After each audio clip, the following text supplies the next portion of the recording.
Election season is in full swing here in the Natural State, and tonight on Fox 24 News at 9, we're going to introduce you to some candidates hoping to be the next Bella Vista mayor. Plus, one of the trials for a local doctor accused of sexual assault has been pushed back. We're going to tell you when it's set to begin now. Plus, we're going to hear from an Arkansas woman who's sharing her experience up close and personal with Hurricane Ian. All that is coming up as your news starts right now. Now, Fox 24 is your local election headquarters.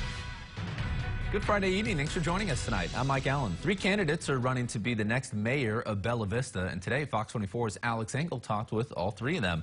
She joins us in studio now to explain why each are running in their own words. Alex? Mike, all 3 candidates tell me they want to ensure Bella Vista remains a safe community for all and that one is able to adapt to the area's growing population. 3 candidates will be on the ballot this November for Bella Vista mayor, as current mayor Peter Christie is not running for re-election. I asked Stephen Burke, Randy Murray, and John Flynn about their top priorities. We need to be careful to maintain the safe community that we live in today. I'm fiscally prudent. I squeeze a dollar pretty hard, and I do that with taxpayer money as well. Building our tax base is an important thing. I want to help our roads. We're behind on roads. I want to be able to try to get the water utility in Bella Vista. I think we need to have a small hotel. I'd like to get a few more restaurants. That would give people something to do and also help with our tax revenue situation. I think one thing we really need to give a lot of thought to is the issue of septic versus sewer. The candidates also explained how to attract more development to Bella Vista while maintaining its natural beauty. Burke says it needs to start with supporting the businesses already in the city. We want to manage growth, not have growth manage us. It doesn't require us to be a booming business community. We just want to be strong enough so that the residents have the services and the goods that they need. While Murray says the city of Bella Vista can't turn common property into development, which will help protect the nature in the area. The topography is already protected from a lot of just overdevelopment, and then because of Cooper's foresight, and hey, we want to make sure that it stays natural and beautiful when they developed it originally. Flynn says we need to look at recent businesses that opened to learn what can be successful in the area. The combination of Northwest Arkansas itself doing so well and the position we're in bicycle-wise, I think that puts us in a good position to get a little bit more business in going forward. Now all candidates will participate in a debate this coming Monday at Lake Point Restaurant and Event Center, and that starts at 6 o'clock at night. Also have more info on each of these candidates on our website tonight. That's fox24news.tv. Reporting in the studio, Alex Engel, Fox 24 News. Thank you, Alex, for that report. Meanwhile, the University of Arkansas Fort Smith is helping local voters get in the know ahead of the upcoming election. The UAFS Democracy Project is hosting a series of town halls to increase voter awareness and access to local candidates. Today, people heard from the candidates in the state Senate race for District 27. Take a listen. Making sure that we can look at the different candidates and see different points of view, and I think that it's a positive thing that we would use our university, a place of learning, to promote such events. Wow, I thought it was a fabulous event. My only concern is I wish we'd gotten more publicity for it, but you know what? We had almost a full house, and I think it was excellent. Yeah, next month you can hear from candidates in the race for Attorney General and House District 50, and in early November from candidates in the race for House District 49. Now, don't forget, you have less than 2 weeks now left to register to vote in the upcoming election. Tuesday, October 11th is the last day to register, and if you're doing it by mail, your envelope needs to be postmarked by the day before, October 10th. For more information on how you can get registered, visit our website, fox24news.tv, and again, Election Day is November 8th. Well, making headlines, the Scott County Sheriff has been charged as an accomplice to battery. This comes out of an incident from back in February when the Sheriff's Department says Randy Shores, the sheriff, responded to a pursuit that ended with an arrest. A prosecutor has charged former Waldron police officer Omar Gonzalez with third-degree battery in relation to that arrest and Shores as an accomplice, saying he was a witness to it. Shores and the Sheriff's Department say he did not see the arrest happen, though. In a statement, the Waldron Police Department says it's gotten body cameras for its officers after that arrest. Both Shores and Gonzalez are out on bond, and their court dates are scheduled for September 6th. Well, a man is behind bars after police say he broke into vehicles at a funeral. The Fayetteville Police Department says Isaac Dale broke into 5 different vehicles at the Nelson Berna funeral home on Wednesday. An officer who was at the funeral to provide an escort investigated the break-ins, and police say they were able to get good witness statements of Dale's car. An officer on the other side of town used that information to arrest him after a short chase. He's facing 5 counts of breaking and entering, is Dale, and also failure to yield, among other charges. Now, in case you missed it, there have actually been a recent rash of breaking and entering crimes down in Fort Smith. In just the first 4 days of this week, actually, police received 35 B&E calls.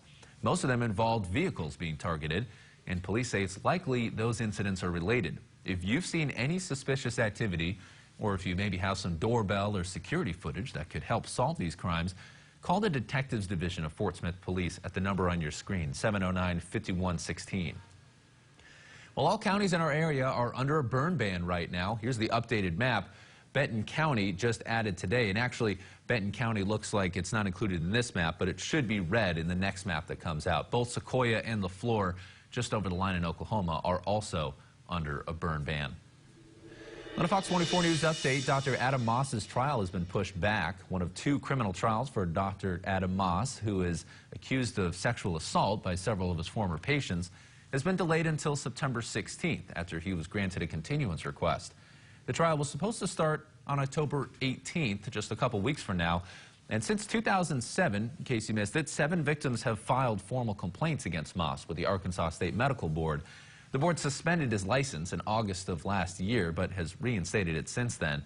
Now, we have had extensive coverage of Moss's arrest and what he's accused of over the last several months. You can find all those stories right now on our website. In Washington, the effort to ban members of Congress from trading stocks is losing steam. Fox 24's Raquel Martin has the story.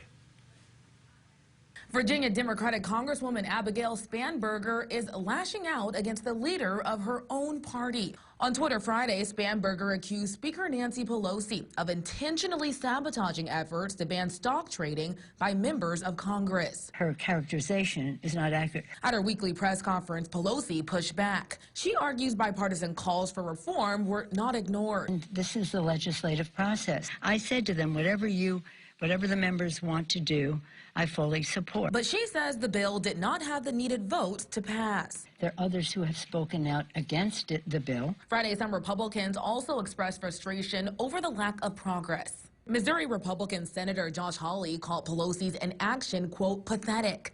And Illinois Republican Rodney Davis said he couldn't agree more with Spanberger's complaints. Illinois Democrat Sean Casten agrees reforms are needed to drive out corruption. You know, as long as members of Congress are not only trading stocks but consistently outperforming the market, there's a lot of stink on that rose. But says a long-term solution may need to include more pay for lawmakers. If we don't deal with this in the context of member pay, we are going to become ever more an institution that is only available to people who are independently wealthy before they got here. With no vote Friday, the bill can't be considered until after November's election. In Washington, Raquel Martin, Fox 24 News. Thank you, Raquel. In local news, lawmakers get a behind-the-scenes look at how XNA operates. Alex English, the airport's public affairs manager, says this is the first time for a lot of legislators to see exactly how the airport works. She calls it a social networking event for airport staff and legislators. It was an exciting and I think educational day for our legislators, and great discussion, and you know, it's always a great opportunity for us to promote the airport and all that we're doing here in Northwest Arkansas. XNA is working on putting in a sky bridge and a new traffic control tower, and is also working on a new access road. All those are on track at this point. Well, in case you didn't know it, hunting season is underway in Arkansas now, and so are some new rules. Fox 24's Kayla Davis updates us now on these new regulations for hunters. The big change this year is you can now hunt bears in parts of Arkansas. This isn't the only new rule, though, according to Arkansas Game and Fish Commission Steve Dunlap. He also says some hunters will need to get their deer checked for chronic waste disease at free drop-off locations. And while hunter safety is always a concern, Dunlap says the data shows that injury chances are low at 0.007%. He credits state-required hunter education courses for that figure. They teach you everything from firearm safety to tree stand safety and how to properly identify wildlife and understanding what the hunter's role is as a conservation tool. Dunlap says most injuries happen while getting to and from your hunting spot, when folks are unfamiliar with four-wheeler trails or climbing into a stand without a harness. If you're headed out to a tree stand, make sure you purchase a hunting license beforehand. You can also find more safety tips listed on our website. In Springdale, Kayla Davis, Fox 24 News. Thank you, Kayla. Congress has reached a deal to avoid a government shutdown, and still to come, we're going to tell you what's in the package and what is not getting funding. Plus, see if this week's Pet of the Week is a perfect fit for your home. But first, we'll check in with Josh Rugger for a preview of his forecast for this weekend, which is looking really nice for the Razorbacks game. Oh, it's looking absolutely fantastic. The last few home games have been a little bit toasty out there. I don't think we'll have that problem tomorrow at Razorback Stadium. And coming up in your full Fox 20 forecast, I'll have the latest updates on those burn bans as well as the drought monitor. But first, here's a look at the Arkansas Scholarship Lottery jackpot. The next drawing will be tomorrow.